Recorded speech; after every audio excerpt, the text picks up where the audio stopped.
Esta primavera, florescemos juntos. Apoie as vozes plurais que não têm medo de ir contra a corrente e partilhe a sua opinião nos comentários. Desfrute de todos os benefícios Observador, agora com 20 € de desconto. Assine hoje em observador.pt.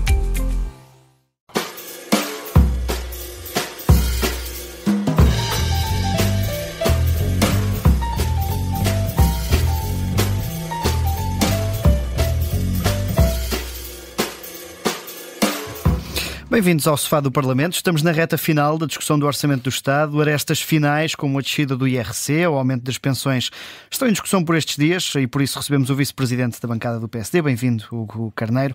O PSD tirou o passado de bancarrota ao PS para alertar para os riscos de um aumento extraordinário das pensões. Isto não é contraditório face à análise da Unidade Técnica de Apoio Orçamental, que diz que não há nenhum risco para o excedente? Antes de mais, muito boa tarde. Obrigado pelo convite, cumprimentar quem nos está a ouvir. Nós temos que perceber esta proposta do Partido Socialista no contexto de todas as outras propostas que eles já apresentaram. Eu recordo que o Partido Socialista, sem ter qualquer preocupação, por exemplo, com o saldo orçamental, aprovou, juntamente com o Chega, que viabilizou no Parlamento uma eliminação de portagens em várias autoestradas e uma redução do IVA da eletricidade também, sem ter qualquer preocupação com o saldo orçamental, num valor que ascende a qualquer coisa como 300 milhões de euros. Ora, ao juntar agora as pensões, o Partido Socialista está a crescer a decisões que também tomou recentemente, como esta. E não esquecendo que mesmo na redução do IRS discriminou muitos portugueses, a maioria dos portugueses, cerca de 35% dos portugueses que pagam no 6º, no 7º e 8º escalão, que pagam o IRS, uma parte deles também foi deixada de fora da redução do IRS nos diferentes escalões. Mas quando o tal diz que esta proposta é irrelevante para o excedente, isso não vos deveria deixar descansados? Eu vou responder a essa pergunta. Portanto, nós prevemos para o próximo ano um excedente de 0,3% do PIB. E aquilo que o tal diz é que a proposta do Partido Socialista ou a proposta do Chega, que tenha um custo ligeiramente superior àquilo que esses próprios partidos tinham previsto, pode representar cerca de 0,1% do saldo orçamental. Portanto, poderíamos, mantendo tudo o resto constante, como os economistas costumam dizer, não é? Ceteris paribus, se nada acontecesse e corresse tudo exatamente como nós esperamos que corra, então o saldo orçamental poderia acabar em 0,2%. Ora, nós não podemos, no entanto, esquecer que este governo já aprovou em 2024, entre complemento solidário para idosos, isenção de medicamentos para idosos que são beneficiários do CSI e mais a isenção dos medicamentos, portanto o CSI e o pagamento suplementar das pensões, foram 470 milhões de euros. Mas de forma a que isso não condiciona de sobremaneira, principalmente por causa do pagamento suplementar, o futuro do país ou da estabilidade da segurança social. Ora, aquilo que o Partido Socialista quer com a sua proposta é criar uma despesa permanente que eu admito que possa ser legítima. Repare, aliás, eu acho que na perspectiva das pessoas que possam beneficiar desse aumento, é perfeitamente legítimo que possam aspirar a esse aumento. Estamos a falar das pensões mais baixas. O PSD fala tanto que admite que é legítima alguma hipótese de se abster, por exemplo, nesta proposta. Isso, no momento certo, nós declararemos o nosso sentido de voto e, portanto, é só uma questão de aguardarmos. Hoje o Chega adiou a votação, não sei se o Chega anda a negociar com o PS, não é? Só faltava essa. Agora, é importante dizer isto. Portanto, em 1 de janeiro de 2025, as pensões todas, por força da lei, vão aumentar 674 milhões de euros. 674 milhões de euros. E o que o Partido Socialista quer fazer é criar uma despesa permanente que é inferior ao pagamento suplementar que nós fizemos no final do ano, embora fosse pontual, e esse aumento adicional de 265 milhões é inferior ao aumento legal. O Partido Socialista diz, não, mas o aumento legal é devido. Pois, mas foi no final de 2022 que o Partido Socialista tentou cortar 1.000 milhões na base da atualização das pensões. Eu recordo isto aos portugueses, provavelmente já se esqueceram. E foi a oposição que impediu que isso acontecesse. Mas caso seja aprovado este aumento, Carneiro, este aumento extraordinário e permanente nas pensões, o que é que o Governo deve fazer? Vai assegurar o cumprimento da medida sem mais mexidas ou vai abdicar de alguma proposta no âmbito da segurança social para assegurar esse financiamento? Eu sei uma coisa, que é os cerca de 300 milhões entre o IVA da eletricidade e das portagens, mais esta medida, começam a corresponsabilizar o Partido Socialista pela evolução do saldo orçamental durante 2025.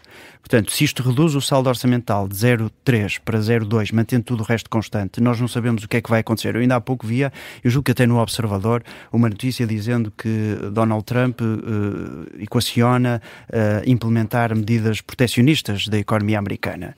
Ora, desengane-se quem pense que isso não pode ter reflexos no comércio internacional, e nomeadamente no crescimento europeu e nomeadamente no crescimento de Portugal, se isso cá chegar.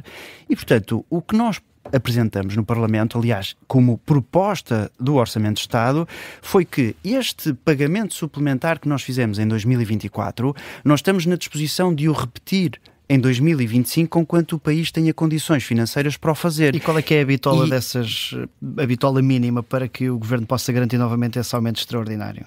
Aquilo que tenho ouvido da parte do Governo, até do Ministro das Finanças, aguardando até meados do ano, portanto até ao início do verão, nós estaríamos em condições de perceber exatamente com que linhas é que nos podemos cozer. E isto demonstra o quê? Prudência. Agora, não nos esqueçamos... Mas a bitola mínima é no sentido de há um valor de excedente a meio do ano que permita tomar essa decisão, ou teremos que aguardar pela festa do Pontal, como diz o PS? Eu gosto de ouvir isso, eu nunca mais me esqueço, aliás, gosto de ouvir essa expressão do Partido Socialista, porque eu nunca mais me esqueço que em determinada altura, em 2022, quando o Partido Socialista decidiu fazer um pagamento extraordinário para cortar os tais 1.000 milhões na base de atualização das pensões, fez-lo por altura do Natal, e na altura muitas pessoas perguntavam se era o presente que o Partido Socialista colocava no sapatinho dos pensionistas. Ora bem, isso é entrar na lógica de quem não tem argumentos, eu não vou entrar por aí, porque isso não faz sentido absolutamente nenhum. Porque os dados são conhecidos, isto é, se o país tiver condições, vamos apreciar se o país tem condições, nós fazemos um pagamento que é superior, provavelmente, havendo essas condições, e se conseguirmos manter aquilo que foi feito em 2024, superior a esses 265 ou 73 ou 74 milhões de euros que representa a proposta do Partido Socialista. Deixem-me já agora dizer, portanto, eu disse aqui uma coisa importante, que é estas decisões começam a corresponsabilizar quer o PS, quer o Chega, pela evolução do saldo orçamental, se ela for pior, que não haja dúvidas nenhumas sobre isso, mas também deixem-me aqui alertar, porque eu acho que é importante que as pessoas saibam, que há uma grande hipocrisia em toda esta questão. O Partido Socialista usa os pensionistas para tentar, criar uma dinâmica política que até agora foram incapazes de conseguir criar, não é? Portanto, o Partido Socialista queria que o Governo não governasse, tem tentado governar a partir do Parlamento, e eu não vejo, durante a governação do Partido Socialista, decisões de aumento de pensões que fossem tomadas no Parlamento pela própria bancada do Partido Socialista. Elas foram tomadas pelo Governo no local certo, é o Governo que tem que tomar este tipo de decisões, não é o Parlamento que deve tomar este tipo de decisões, e depois há aqui uma grande hipocrisia neste aspecto. O Chega tem uma proposta ligeiramente superior à proposta do Partido Socialista para o aumento das pensões, despesa permanente para sempre. Ora, o Chega, aquilo que disse foi que nós estamos, não é, na perspectiva do Chega, o Chega está na disposição de aprovar ou viabilizar propostas que vão no sentido da nossa, mesmo que não sejam iguais à nossa. E, portanto, já fez saber que vai viabilizar a proposta do Partido Socialista. Vejam o caricato disto. Quando a discussão era, por exemplo, sobre o IRC, onde o Chega copiou o plano da AD inicial, que era uma redução de 2 pontos percentuais do IRC, aquilo que disse foi: quando nós estabelecemos um compromisso com o Partido Socialista de reduzir apenas 1 ponto percentual para que houvesse orçamento de Estado, para que os portugueses não fossem para uma crise política, para que houvesse um orçamento de Estado, o Chega o que é que disse aí? Portanto, nós, a AD, reduzíamos 1 ponto percentual, eles queriam reduzir 2. Portanto, a nossa aparentemente também vai no sentido da deles, mas iam votar contra a nossa. E só quando o Partido Socialista veio dizer que iria viabilizar a redução de 1 ponto percentual do IRC, é que o Chega agora diz, aliás, a votação aconteceu há pouco, a proposta foi viabilizada com a abstenção do PS e do Chega. Mas isto é uma hipocrisia tremenda. Há alguma margem para que essa trajetória de descida que a AD queria e que fosse mais pronunciada possa continuar a ser discutida com o PS? Nós, tenho a certeza disso, não é? O Governo é um Governo dialogante, tentou dialogar com todas as bancadas no Parlamento a negociação que fez sobre o Orçamento de Estado e vários partidos fecharam a porta. O único que mostrou elevação nessa negociação foi o Partido Socialista, como é sabido. Culminaram as negociações com um resultado que foi: o Partido Socialista não quis fazer um acordo formal com a AD, mas ainda assim viabilizou a redução de 1 ponto percentual, apesar disso ser uma linha vermelha ao longo de muitos meses. Portanto, devo destacar aqui o comportamento do Partido Socialista é mais positivo do que o comportamento de todos os outros que se puseram de fora e que tenham uma atitude irresponsável e querer levar o país para uma crise política. E, portanto, para dissipar essa linha vermelha ao longo dos próximos anos, se for necessário, o Governo está disposto a ceder, o PSD está disposto a ceder para descer o IRC, por exemplo, mediante certas condições seletivas, que é uma trajetória que o PS defende mais? Sabe que essas condições seletivas, se formos ver o relatório da despesa fiscal, estamos a falar de valores muito reduzidos para que eles signifiquem um verdadeiro incentivo ao desenvolvimento da nossa economia, ao crescimento, enfim, a que a economia possa crescer de forma mais interessante que aquilo que aconteceu nos últimos 8 anos. Portanto, este é o orçamento de 2025, vamos concluir este processo. Aliás, eu acho que já nenhum português consegue ouvir falar sobre o Orçamento de Estado, andamos a discutir isto desde junho ou julho, eu tenho dito isto publicamente, mas acho que partilho aqui o sentimento de muitas pessoas. Quando se iniciar a negociação do Orçamento de Estado para 2026, lá estaremos com a mesma atitude dialogante, negociando com aqueles partidos que tiverem essa disponibilidade, porque nós reconhecemos que não temos uma maioria e temos que negociar, não temos dúvidas nenhuma sobre isso. Veremos se há essa disponibilidade dos outros partidos. Além desta questão das pensões, também tivemos hoje esta questão da RTP, com o Governo a ser derrotado novamente ao ter forçado uma segunda votação para reduzir a publicidade da estação pública. A partir de que momento é que o Orçamento do Estado fica desvirtuado para a AD face à proposta do Governo? Olha, eu agradeço-lhe muito a pergunta, porque eu vi esse título da imprensa no Observador, mas também no Público e noutros jornais, a dizer Governo sai mais uma vez derrotado na questão da RTP. Eu gostava de lembrar que o debate da RTP aconteceu hoje a nosso pedido. Porquê?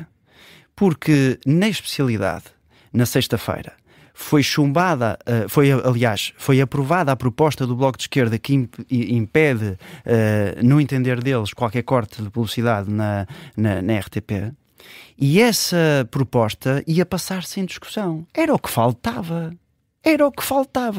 Quem pediu que a discussão acontecesse hoje foi a AD a avocar a proposta novamente. Porquê? Nós estamos a queimar o nosso tempo. A pergunta era se o orçamento não fica desvirtuado com esta questão, por exemplo, do aumento extraordinário das pensões. Eu acho que nós devemos esperar até quinta-feira. Há muitas propostas que faltam ainda serem votadas, não é? E, portanto, nós devemos aguardar serenamente para fazer o cômputo, a avaliação final. Mas deixe-me só dizer nesta questão da RTP. O ministro Pedro Duarte chamou a atenção, e bem, que esta é uma matéria que vai ser colocada em cima da mesa na renegociação do contrato de concessão com a RTP. Não pode o Parlamento estar a impedir o Governo de governar e de renegociar isso com a administração da RTP.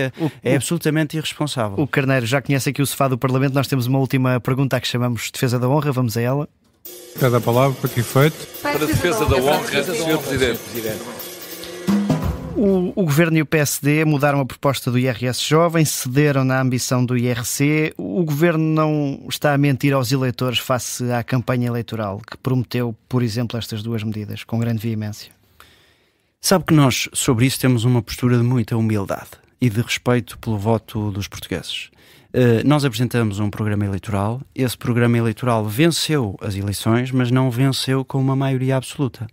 E, portanto, há aqui uma impossibilidade óbvia, que é nós sozinhos, quando eu digo nós, é o PSD e o CDS-PP, não conseguimos no Parlamento viabilizar todas as propostas que tenham que passar pelo Parlamento sem haver um processo negocial ou conversações com os outros partidos. Por isso meteram as ideias na gaveta? Não metemos as ideias na gaveta. Eu gostava de recordar que o PS, desde março, que anda a dizer que IRC não, que é uma linha vermelha, não chateia mais com o IRC, nunca iremos aceitar uma redução de IRC, e afinal de contas viabilizaram há poucos minutos, talvez há uma meia hora, uma hora atrás, a redução do IRC em 1 ponto percentual. Eu pergunto-lhe se isso é desistir das ideias do programa da AD. Não é.